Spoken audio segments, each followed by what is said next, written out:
This summer, 5 billion people will watch the 2026 FIFA World Cup, the biggest sporting event in human history. 48 nations, 16 cities across 3 countries, 104 matches, and for the fans inside those stadiums, something that has never been done at this scale before. To enter the stadium, your face, scanned and verified against a digital identity database. To buy a drink, a jersey, a meal inside, your face used as your payment method. No card, no phone, just your face. And linked to all of it, a FIFA fan ID, a digital profile containing your identity, your ticket history, your payment data, and your biometric template, connected across all 16 stadiums, across 3 countries, across the entire tournament. The question nobody in the sports media is asking is not whether this is convenient. It clearly is. The question is, what happens to all of that data when the final whistle blows? And why does the infrastructure being built for a football tournament look exactly like something the Book of Revelation described 2,000 years ago?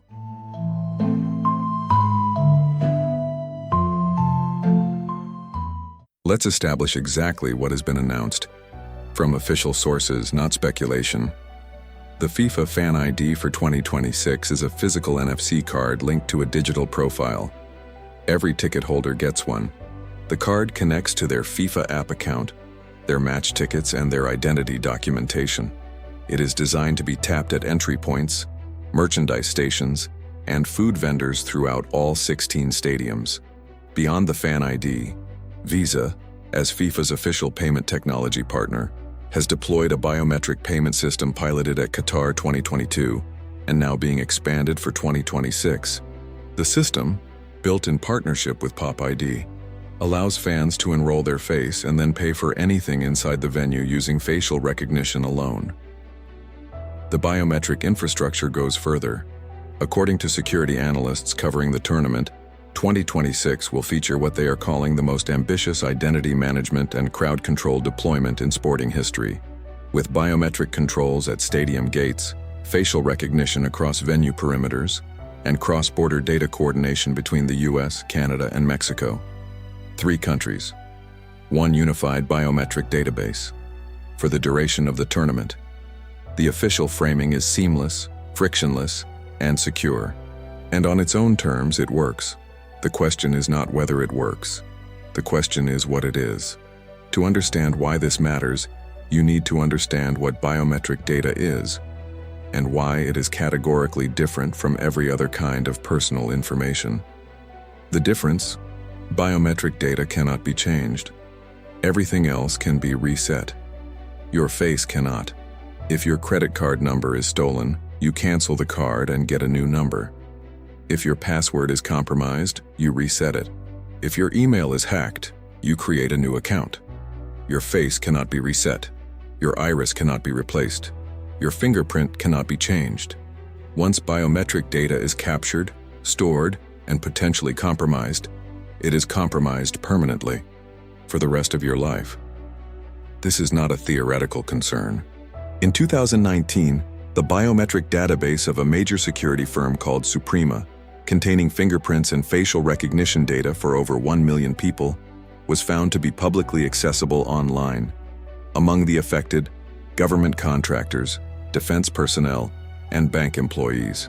In 2015, the U.S. Office of Personnel Management was hacked. 5.6 million sets of fingerprints, belonging to federal employees with security clearances, were stolen. Those people cannot get new fingerprints.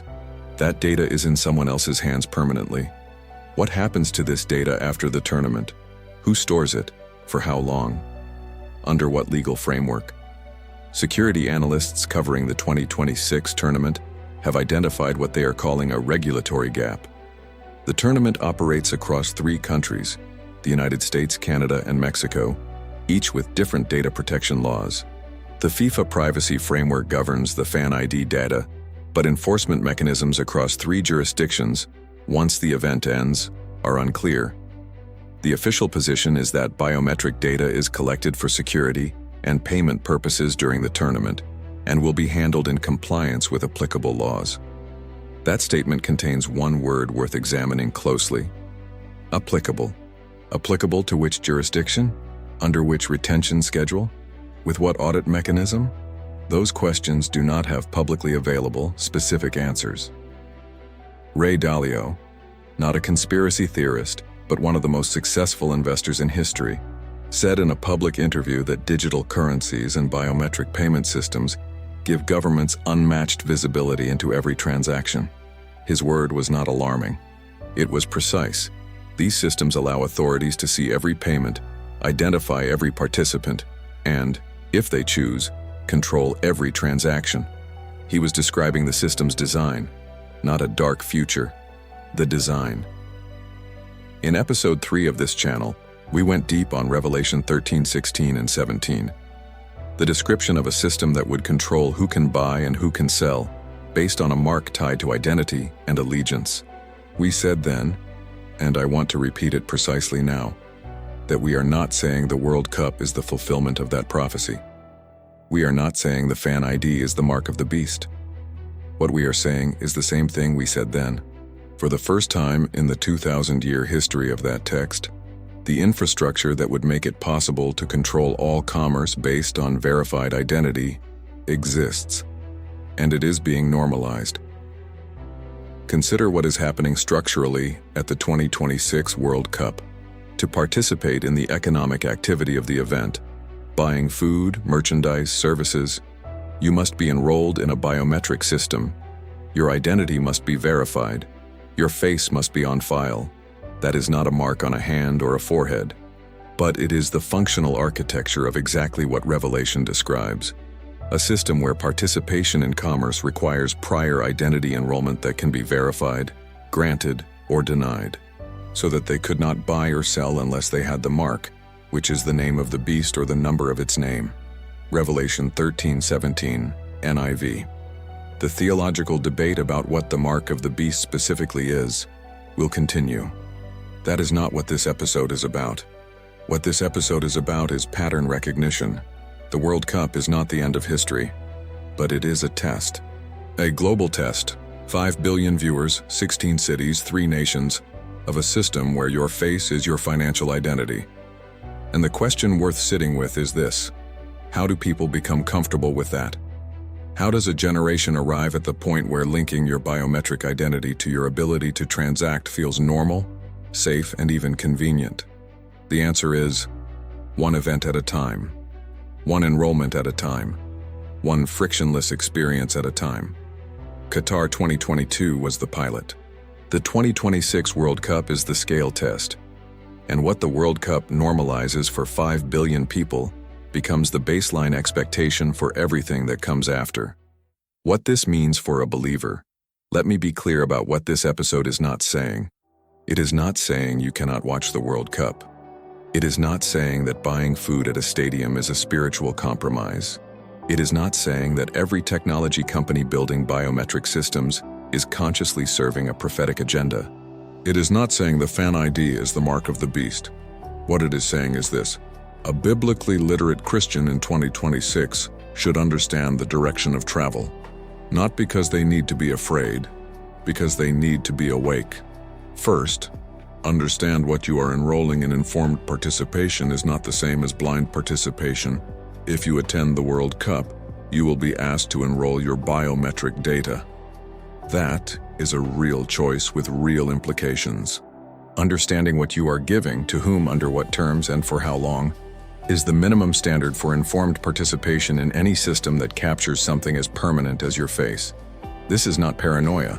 It is stewardship of your own image, which, incidentally, Scripture describes as carrying unique significance. So God created mankind in His own image.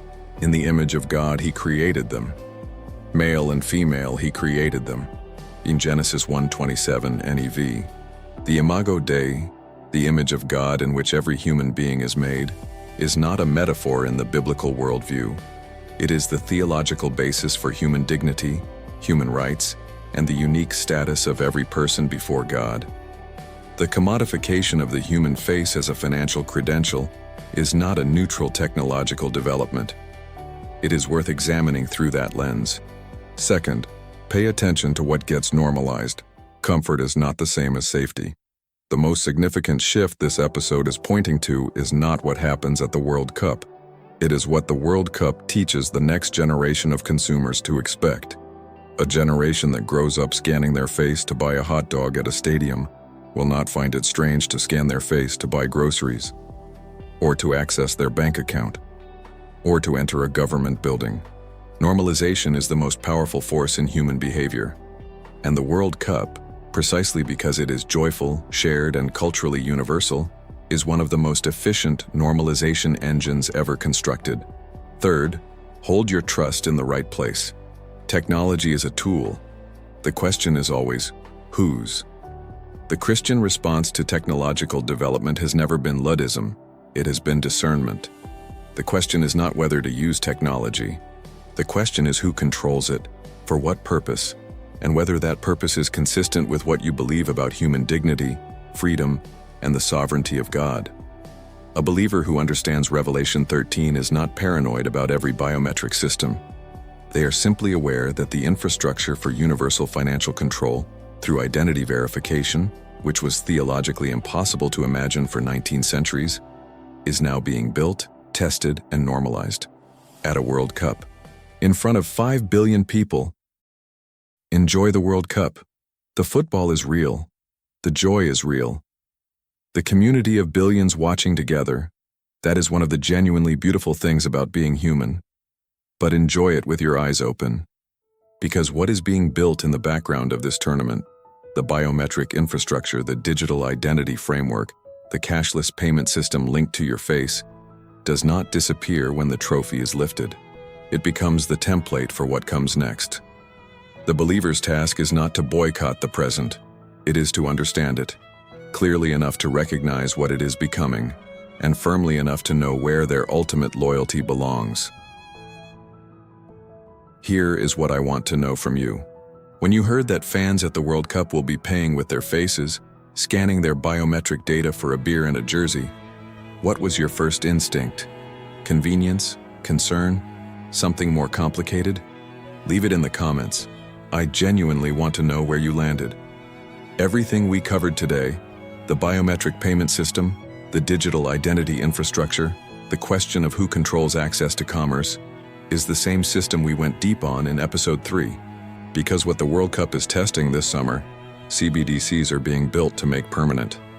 The tournament is the proof of concept. The digital currency is the architecture. If today's episode raised questions for you, episode 3 answers the next layer of them. It's right there. Click on it.